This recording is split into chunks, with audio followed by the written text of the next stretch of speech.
The Galactic Survival Academy on Zirion 7 looked exactly like what you'd expect from a place designed by committee. Generic gray buildings, motivational posters about embracing the void, and that particular smell of recycled air mixed with alien anxiety sweat. Class 47B sat in perfectly uncomfortable chairs, representing the finest examples of galactic biodiversity that the universe had to offer. Well, mostly fine examples. Zeph, the Bixaranon exchange student, sat in the front row with all four eyes glued to his holographic notepad. His translucent blue skin practically glowed with nervous energy, and his antennae twitched every time someone so much as breathed too loud. Poor guy had probably color-coded his entire study schedule and cross-referenced it with 17 different survival manuals. Behind him, Quartz hummed softly while light refracted through her crystalline body in what could charitably be called showing off. The crystalline delegate had a habit of literally sparkling when she knew something others didn't, which was pretty much always. Her species had evolved from sentient gemstones, and they never let anyone forget it. Thornwick occupied the middle section, his plant-like form draped elegantly across a specially designed biochair. The vegan representative carried himself with the kind of dignity that suggested his homeworld had never invented the concept of embarrassment. His leaves rustled with what he probably thought was sophisticated disapproval every time the conversation turned to anything remotely undignified. And then there was Jake Martinez. The human sat slouched in the back corner, feet propped up on his desk, wearing what appeared to be board shorts and a t-shirt that read, "My other starship is your mom." While his classmates frantically scribbled notes, Jake seemed more interested in seeing how many paper airplanes he could fold from his orientation packet. Professor Grimlock's rocky exterior cracked slightly as he surveyed his students. The old rockoid had been teaching survival courses since before most of their homeworlds had invented writing, and he'd seen every type of overconfident cadet crash and burn. Literally, in some cases. "All right, larvae," he rumbled, his voice sounding like gravel in a cement mixer. "Time for the final exam that separates the survivors from the statistics. Tomorrow you'll be dropped somewhere on this delightful little hellscape we call Zirion 7 for a 3-day solo survival test." Zeph's antennae practically tied themselves in knots. Quartz stopped humming. Thornwick's leaves wilted slightly. Jake launched another paper airplane. "Now pay attention, because I'm only going to say this once, and the medics hate when I have to repeat it to the next of kin." Grimlock activated the holographic display showing a detailed map of Zirion 7. "You see this green area? Pretty forests, babbling brooks, the occasional adorable woodland creature that'll only try to poison you on weekends. That's where smart students go." The class nodded collectively, already planning their routes to the safe zones. "And this," Grimlock continued, highlighting a vast orange expanse on the eastern continent, "is the Scorching Barrens, also known as the Furnace of Eternal Regret, the place where hope goes to die. And Gary." He paused. "We don't talk about why it's called Gary." The desert stretched across the map like a wound in the planet's surface. Even the hologram seemed to radiate heat. "The Scorching Barrens will kill you in approximately 47 different ways, and that's just in the first hour," Grimlock explained cheerfully. "Acidic sandstorms that can strip flesh from bone, carnivorous cacti with a taste for tourist, and daytime temperatures that can literally melt starship hulls. The nighttime temperatures, of course, will freeze your eyeballs solid before you can say poor life choices." Zeph had gone completely transparent with terror. Quartz calculated frantically. Thornwick's photosynthesis had apparently shut down entirely. "Any questions?" Grimlock asked. Jake raised his hand lazily. "Yeah, do the carnivorous cacti prefer tourists, rare or well done? And should I bring back souvenirs for everyone or just the ones I like?" The classroom fell silent, except for the sound of Zeph hyperventilating through his gill slits. Grimlock stared at the human for a long moment. In his 3 centuries of teaching, he'd never quite figured out if humans were the bravest species in the galaxy or just too stupid to understand when they should be afraid. Probably both. Dawn on Zirion 7 broke like a hangover, after a 3-day bender with a Regillian party barge. The transport shuttles hummed to life across the Academy's landing pad, ready to deposit students at their chosen survival zones. Smart Money said everyone would cluster around the forest's edge like nervous herbivores at a watering hole. Smart Money would have been mostly right. Zeph had packed enough survival gear to outfit a small army. His backpack looked like a military surplus store had exploded, complete with emergency rations, water purification tablets, portable shelter, backup portable shelter, backup portable shelter, and a laminated copy of Wilderness Survival for Anxious Beginners. He'd color-coded everything naturally. Statistically speaking, Quartz announced while her crystalline form caught the morning light, the optimal strategy involves establishing a base camp approximately 2.7 kilometers from the forest perimeter, with access to fresh water and elevated terrain for defensive positioning. She'd apparently calculated 17 different contingency plans and memorized the local flora's toxicity levels. Thornwick rustled his leaves with botanical superiority. My photosynthetic capabilities provide obvious advantages in a forest environment. I shall commune with the local plant life and establish a harmonious ecosystem. Translation: he planned to park himself in a sunny spot and let the trees do all the work. Meanwhile, Jake Martinez stood at the edge of the landing pad, wearing cargo shorts, a Hawaiian shirt that somehow made the sunrise look conservative, and flip-flops that had clearly seen better decades. His survival pack consisted of a beach cooler, a bottle of sunscreen, and what appeared to be a folding lawn chair. Transport 7 departing for Forest Sector Alpha, announced the shuttle pilot. All aboard for reasonable life choices and adequate cell phone coverage. Zeph, Quartz, and Thornwick hurried aboard with half the class chattering nervously about water sources and shelter construction. The shuttle's engines whined to life. Jake wandered over to Transport 12, which sat alone at the far end of the pad. The pilot, a grizzled Alterian with scales that had seen too many bad decisions, looked up from his instrument panel. You sure about this, kid? Last chance to change your mind and go play it safe with your buddies. Jake grinned and tossed his cooler into the shuttle. Nah, I'm good. Always wanted to see what all the fuss was about. Besides, someone's gotta check if those cacti actually prefer their tourists well done. The pilot shook his head but fired up the engines. Transport 12 departing for the Scorching Barrens. Passenger has been advised of imminent doom and cheerfully ignored all warnings. Next of kin notifications are in the glove compartment. As Transport 12 lifted off toward the eastern desert, Transport 7 was already approaching the forest. Through the shuttle windows, the safe zone looked exactly like a postcard advertising mildly dangerous outdoor fun for the whole family. Rolling hills covered in purple vegetation, crystal-clear streams, and the occasional colorful bird analog that probably only carried 17 different types of venom instead of the usual 40. Oh good, Zeph muttered, watching his fellow students scatter across the landscape below. Look how peaceful and manageable it all seems. Nothing could possibly go wrong here. If Zeph had been capable of irony, he might have appreciated that statement more. The Force students immediately began constructing what could generously be called base camps and more accurately described as military fortifications designed by paranoid engineers. Zeph's shelter looked like it could withstand orbital bombardment. Quartz had somehow calculated the exact angle needed to reflect sunlight into a solar death ray. Thornwick planted himself in a grove and began what he called establishing diplomatic relations with the local flora. Meanwhile, Jake's shuttle was approaching the Scorching Barrens, and the view was exactly as advertised. Endless orange wastelands stretched to the horizon, punctuated by rock formations that looked like they'd been designed by someone with serious anger management issues. Heat waves rose from the sand like transparent flames, and the occasional dust devil spun lazily across the landscape. Beautiful morning for a barbecue, Jake commented cheerfully, as the shuttle touched down at the desert's edge. Day 1 of the survival test began exactly as everyone expected. Well, everyone except Jake. In the forest, Zeph had established what military strategists would call a defensible position and what mental health professionals would call a cry for help. His camp featured motion sensors, automated defense turrets made from salvaged electronics, and enough emergency rations to survive the heat death of the universe. He'd been awake for 6 hours, had already cataloged 14 potential threats, and was currently reinforcing his shelter's foundation because the ground seemed suspiciously stable.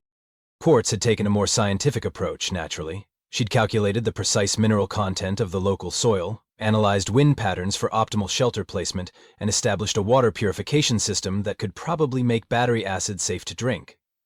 Her crystalline form sparkled with satisfaction as she cross-referenced her survival manual for the 47th time. Thornwick had found his perfect spot in a sun-dappled grove and was currently engaged in what he called interspecies botanical diplomacy with the local trees. This mostly involved standing very still and humming at them, in what he believed was their native frequency. The trees, for their part, seemed politely confused, but willing to provide shade. Meanwhile, in the Scorching Barrens, Jake Martinez was having the time of his life. The first acidic sandstorm hit around noon, and while any sane person would have sought shelter, Jake did what any reasonable human would do. He pulled a modified piece of hull plating from his cooler, grabbed some rope, and went sandstorm surfing. Yahoo! His voice carried across the desert as he rode the corrosive winds like they were ocean waves. The acid that was supposed to strip flesh from bone turned out to be fantastic for exfoliating dead skin cells. His complexion had never looked better. Back in the forest, the first crisis struck when Zeph's motion sensors detected something approaching his perimeter. Something big. Something with way too many teeth and an attitude problem. Unidentified creature at 2 o'clock, he whispered into his emergency communicator. Approximately 3 meters tall, quadrupedal, and, oh no, it's looking at me. It's definitely looking at me. The creature in question turned out to be what the survival manual euphemistically called a flutter moth. It was the size of a small shuttle, had wings that shimmered with natural toxins, and a proboscis designed for liquefying prey from the inside out. The manual had listed them under moderate threats and suggested gentle deterrence. Gentle deterrence, Zeph repeated frankly, while the fluttermoth began dissolving his outer defensive perimeter with what could only be described as weaponized butterfly kisses. In the desert, Jake had discovered that the carnivorous cacti were actually quite conversational once you got past their intimidating exterior. He was currently sharing his lunch with a particularly philosophical specimen named, according to Jake's rough translation, Kevin. So you're telling me, Jake said, offering Kevin a sandwich, that you guys aren't actually carnivorous, you're just misunderstood? Kevin's spines rustled in what Jake had learned was cactus laughter. The carnivorous reputation apparently came from their habit of using their thorns to defend against the actually dangerous creatures that lived in the forest. They were basically the desert's neighborhood watch program, except with better conversation skills and a surprisingly sophisticated understanding of irrigation systems. Well, that explains a lot, Jake mused, applying another layer of sunscreen. The desert heat that was supposed to melt starship hulls was perfect for getting an even tan, and the UV levels were apparently ideal for solar charging his portable devices. Day 2 brought new challenges for everyone. Zeph had survived the fluttermoth attack, but was now dealing with what the manual called carnivorous moss. It started as a pleasant green carpet around his water source and had gradually begun trying to digest his boots. He was currently standing on his camp table, frantically radio checking his classmates. Emergency Protocol 7, he broadcast. Repeat, Emergency Protocol 7. The moss is aggressive and my footwear is compromised. Quartz responded with typical crystalline logic. Have you attempted negotiation?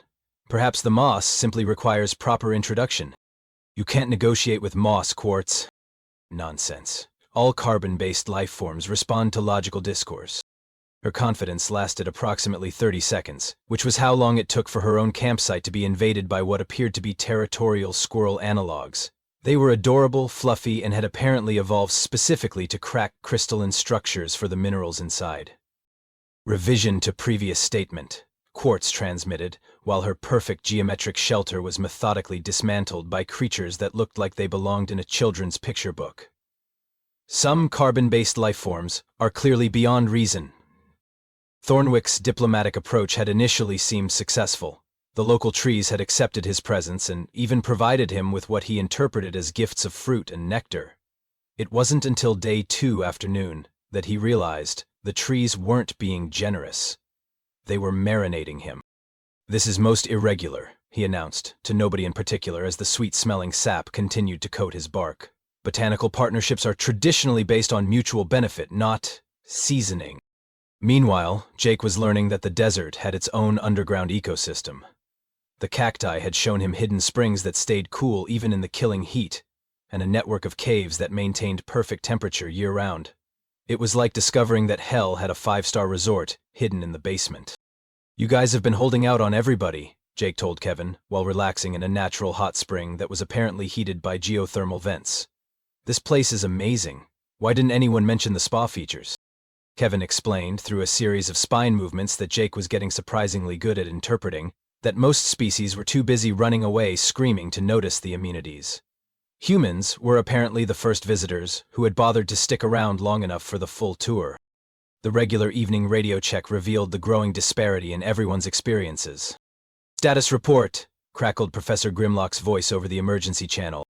Zeph, here, under siege by hostile vegetation, rations running low due to moss tax, morale declining. Quartz reporting. Structural integrity compromised. Local fauna appears to view my molecular composition as delicacy. Situation suboptimal. Thornwick present, have discovered that interspecies diplomacy requires more careful contract negotiation than initially anticipated, currently experiencing what I believe humans call being in a pickle. Then Jake's voice came through, sounding suspiciously relaxed. Jake checking in from the survival test. Everything's great here. Made some new friends, got a killer tan, and I think I'm finally understanding the local language. Kevin says hi, by the way. Dead silence filled the comm channel. Kevin, Grimlock finally asked. Yeah, he's one of the cacti. Turns out they're actually really friendly once you get past the whole "we look terrifying" thing. We've been discussing philosophy and optimal watering schedules. Did you know they maintain an entire underground garden down here? Day 3 dawned like a cosmic joke that had gone on too long and wasn't particularly funny to begin with.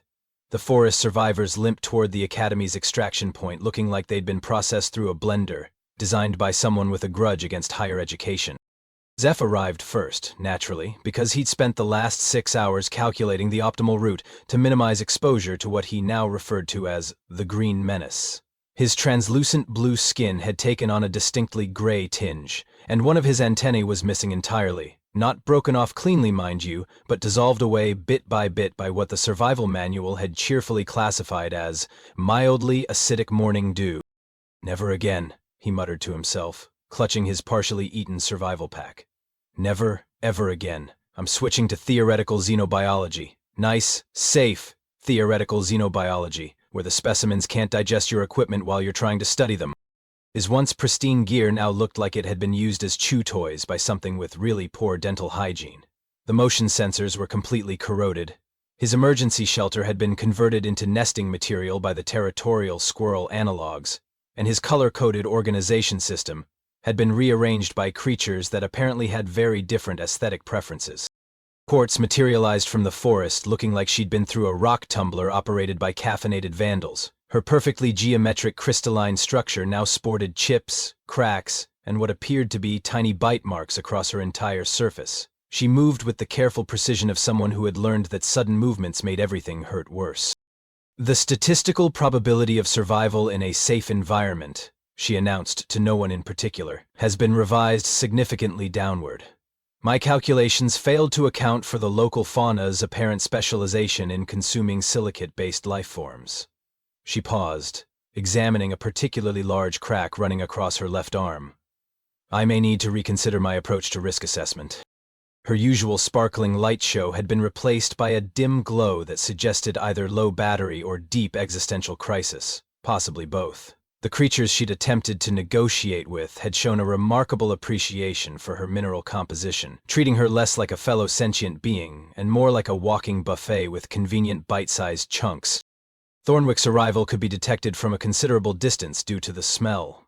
What had started as diplomatic marinating had progressed to full-scale preparation for consumption, and he now gave off an aroma that suggested someone had been slow-cooking a salad in fruit juice for 3 days. His leaves drooped with exhaustion and what remained of his dignity, and his bark had been thoroughly tenderized by the forest's enthusiastic carnivorous butterflies. The philosophical implications, he wheezed, settling heavily onto a convenient rock, of discovering that one's assumed allies view one as a mobile meal are significant. His voice carried the hollow tone of someone whose worldview had been thoroughly composted. Every few minutes, small rainbow-colored butterflies would flutter around him hopefully, apparently disappointed that he was no longer marinating properly. They were absolutely beautiful creatures, with wings that shimmered like stained glass and proboscis designed for extracting plant juices with surgical precision. Unfortunately, they'd developed a taste for vegan lifeforms that went well beyond traditional pollination relationships. Professor Grimlock stood at the Academy's landing pad with a clipboard, emergency medical kit, and the kind of expression usually reserved for tax audits and dental procedures. He'd been teaching survival courses long enough to recognize the look of students who had learned important lessons about making assumptions. These 3 had clearly encountered the galaxy's most fundamental rule. The universe has a sense of humor, and it's not particularly kind. Well, he rumbled, making notes on their condition, I see the safe forest lived up to its reputation for educational experiences. Anyone require immediate medical attention or just therapy? Zeph held up his damaged survival pack, The carnivorous moss ate my emergency rations, my water purification tablets, and somehow managed to digest my backup shelter while I was still in it. I've been living on moss-filtered water for 2 days, and I'm pretty sure it's been adding flavor. The local fauna demonstrated a previously undocumented appreciation for crystalline structures, Quartz reported clinically. My defensive calculations proved inadequate against creatures that apparently evolved specifically to crack open minerals for nutritional purposes. I may need structural repairs before my next academic assignment. Thornwick rustled sadly. I have learned that botanical diplomacy requires a more thorough understanding of local cuisine preferences. The trees were very friendly. Too friendly, as it turns out.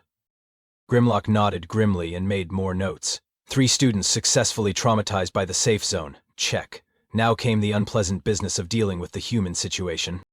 Right then, he said, pulling out the standard-issue death notification paperwork. I suppose we should discuss Martinez. Has anyone been in contact with him since yesterday's radio check? The 3 survivors exchanged glances that spoke volumes about their expectations for Jake's continued existence. Well, Zeph said carefully, statistically speaking, the Scorching Barrens has a 0% survival rate for unprepared individuals. And Jake was very unprepared. His equipment loadout was entirely inadequate for desert survival, Quartz added, with the kind of precision that suggested she'd been calculating survival probabilities to avoid thinking about her own close calls. Probability of survival, approximately 0.00001%. Margin of error, negligible. Thornwick's leaves drooped further. Poor Jake. He seemed like a pleasant enough mammal, despite his cavalier attitude toward personal safety. I suppose we should prepare some sort of memorial service. Something dignified, but brief, given that there likely won't be remains to recover. Grimlock nodded solemnly and began filling out the preliminary death notification forms. After 3 centuries of teaching, he'd gotten disturbingly efficient at the paperwork involved in student casualties. The Scorching Barrens had never, in recorded history, failed to live up to its reputation. The acidic storms alone should have stripped Jake down to his constituent atoms by now, and that was before factoring in the carnivorous cacti, the hull-melting heat, and the nighttime temperatures that could freeze liquid nitrogen. I'll contact his next of kin, Grimlock muttered, pen scratching across the official forms. Standard notification. We regret to inform you that your relative died doing something monumentally stupid that we specifically warned them not to do. The Academy's lawyers made me memorize the wording. The landing pad fell into respectful silence as they contemplated the loss of their classmate. Sure, Jake had been reckless, overconfident, and had apparently confused a survival test with a vacation opportunity, but he'd also been the only one among them who'd faced the Academy's most dangerous challenge without flinching. Even if he had asked about souvenir shopping while doing it. Then, drifting across the morning air like audio evidence of cosmic irony, came the sound of someone humming what sounded suspiciously like a beach song, something upbeat and thoroughly inappropriate for a memorial service. The humming was getting closer. The humming resolved itself into what could only be described as aggressively cheerful whistling, the kind of tune that belonged on a beach resort advertisement rather than a Survival Academy's memorial service. It was accompanied by the rhythmic sound of flip-flops slapping against pavement, which should have been physically impossible given that the nearest flip-flop appropriate surface was several hundred kilometers away, through a desert that supposedly melted starship hulls. Zeph's remaining antenna began twitching with what might have been hope, or possibly a nervous breakdown. It was difficult to tell the difference at this point. That sounds like, he began, then stopped himself. Hope was a dangerous thing when you'd spent 3 days being digested by aggressive moss. Impossible, Quartz stated with crystalline certainty, though her damaged surface flickered with what might have been relief. The acoustic pattern suggests human vocal cords, but the probability of survival remains statistically insignificant. Thornwick's drooping leaves perked up slightly, sending several disappointed butterflies fluttering away in search of better marinated prey. Perhaps we're experiencing some sort of collective auditory hallucination brought on by trauma and dehydration. Professor Grimlock looked up from his death notification paperwork with the expression of someone whose universe was about to be thoroughly rearranged by inconvenient facts. In 3 centuries of teaching, he'd never had to unfill out a death certificate, and he was pretty sure the Academy's filing system wasn't designed for resurrections. The whistling grew louder, and then Jake Martinez rounded the corner of the Academy's main building. He looked fantastic. Not survived against all odds, fantastic, or barely escaped with his life, fantastic, but actual, legitimate, Just stepped off a luxury cruise ship, fantastic. His skin had acquired a perfect golden tan that suggested professional beach photography rather than deadly radiation exposure. He wore designer sunglasses that probably cost more than Zeph's entire survival kit, and his Hawaiian shirt looked like it had been pressed by someone with a degree in tropical fashion. Under one arm, he carried what appeared to be a large, round, green object that definitely hadn't been in his original supply pack. Under the other arm, he carried a matching object. In fact, as he approached the landing pad, it became apparent that he was somehow managing to transport half a dozen large, perfectly spherical green objects that looked suspiciously like... "Are those watermelons?" Zeph asked faintly. Jake grinned and set down his cargo with the casual confidence of someone who had never doubted that he'd have an audience to appreciate his return. "Yep, fresh from Kevin's garden. Well, Kevin and about 40 of his cousins. Turns out the Scorching Barrens has the best agricultural setup I've ever seen. Who knew carnivorous cacti were actually master gardeners?" The silence that followed could have been cut with a knife, served on a plate and sold as concentrated disbelief at the Academy commissary. "Kevin," Grimlock repeated slowly, "grew watermelons in the Scorching Barrens. The same Scorching Barrens that melt starship hulls and strips flesh from bone with acidic storms." "Oh, that's what I wanted to talk to you about," Jake said, pulling out a bottle of what looked like expensive skincare product. "The acidic storms? Amazing exfoliant. Best facial I've ever had. My dermatologist is going to be so jealous when I tell her about this." He gestured to his glowing complexion. "And the hull-melting heat is perfect for solar charging. I managed to power up every device I brought, plus a few extra gadgets Kevin's people had lying around." Quartz crystalline structure flickered with rapid calculations. That doesn't... The environmental data clearly indicates lethal conditions." "Well, yeah, if you're trying to fight the environment," Jake explained reasonably. "But the cacti taught me you're supposed to work with it. The heat's only dangerous if you're trying to stay cool. Once you embrace the sauna experience, it's actually really relaxing." He pulled out a folding chair that definitely hadn't been in his original pack and settled into it comfortably. "Kevin's cousin Marcus runs this whole underground springs network. Natural air conditioning, geothermal heating, and the water pressure is incredible. They've got the best spa setup in the galaxy hidden down there." "Spa," Thornwick repeated weakly, his marinated leaves rustling with disbelief. "Oh yeah, full service. Hot springs, mineral baths, exfoliating sand treatments, the works. Kevin told me they've been trying to attract tourists for centuries, but everyone keeps running away screaming before they can explain the amenities." Jake reached into his cooler and pulled out what appeared to be a perfectly grilled sandwich. "They're actually incredible chefs, too. Turns out carnivorous was a complete mistranslation. They're gourmets. Kevin makes this amazing sun-dried tomato thing that's..." He paused to take a bite and made an appreciative sound. "Anyway, they're all vegetarians. The whole carnivorous reputation came from them defending themselves against the actually dangerous stuff." "Dangerous stuff?" Zeph asked nervously. "Yeah, like the forest creatures," Jake said casually. "Kevin warned me about those. Apparently the flutter moths, carnivorous moths, and territorial squirrels migrate out of the desert every year, because even they think it's too harsh. So they all end up in the forest, which is basically the galaxy's most dangerous refugee camp for cranky wildlife." The 3 forest survivors stared at him with expressions that suggested their understanding of reality had just been fed through a blender. "You mean," Court said slowly, "that the forest is dangerous because the desert creatures move there to escape the desert conditions?" "Exactly," Jake beamed. "The cacti have been trying to warn people for ages, but nobody sticks around long enough to listen. They've got this whole early warning system set up to let people know when the forest gets really bad, but everyone just assumes they're being threatening." He gestured toward the watermelons.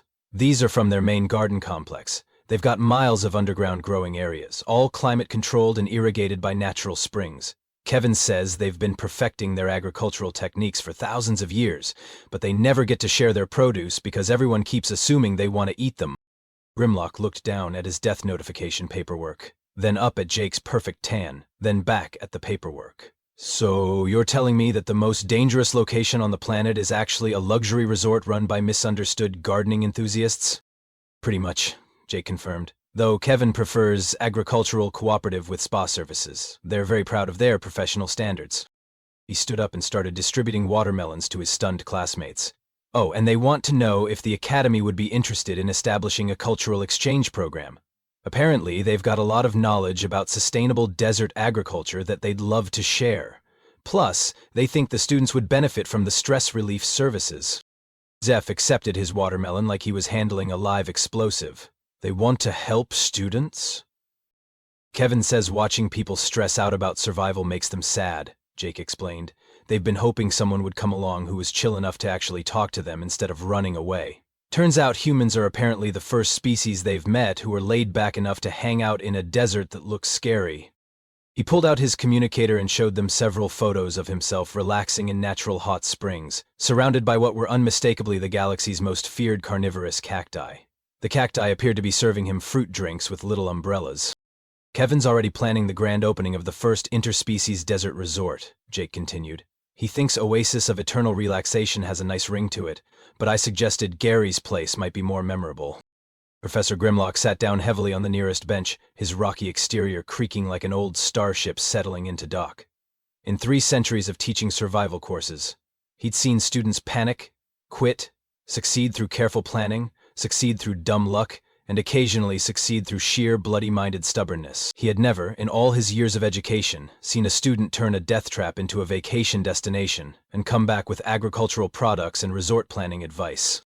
"Let me make sure I understand this correctly," he said, setting aside his death notification paperwork with the careful precision of someone whose filing system had just been nuked from orbit. The Scorching Barrens, which has maintained a 100% fatality rate for recorded galactic history, is actually a luxury spa and agricultural cooperative run by friendly cacti who've been misunderstood for millennia. That's about the size of it, Jake confirmed, pulling out a small device that looked like it had been carved from crystallized sunlight. Kevin gave me this communication translator, by the way. Makes it way easier to understand cactus humor. They've got some great jokes about desert survival that are absolutely hilarious once you get the cultural context. Zeph examined his watermelon with the kind of scientific attention usually reserved for potentially explosive artifacts. And the forest, which we chose specifically for its safety rating, is actually where all the desert's most dangerous predators go on vacation. The seasonal migration pattern, Jake nodded. Kevin showed me their monitoring system. They've got this whole early warning network set up to track when the flutter moths and carnivorous moths are feeling particularly aggressive. Usually corresponds with their mating seasons, which explains why you guys had such a rough time. Quartz's cracked surface reflected the morning light in fractured rainbows as she processed this information. So every survival manual in the galactic database has the threat assessment completely backwards. Pretty much, Jake agreed cheerfully. Kevin says they've been trying to correct the record for ages, but most species interpret their warning signals as threats. Apparently, waving your spines aggressively while making urgent chittering sounds means danger, in the forest, come hide in our safe caves, in cactus. But everyone assumes it means, we will devour your bones.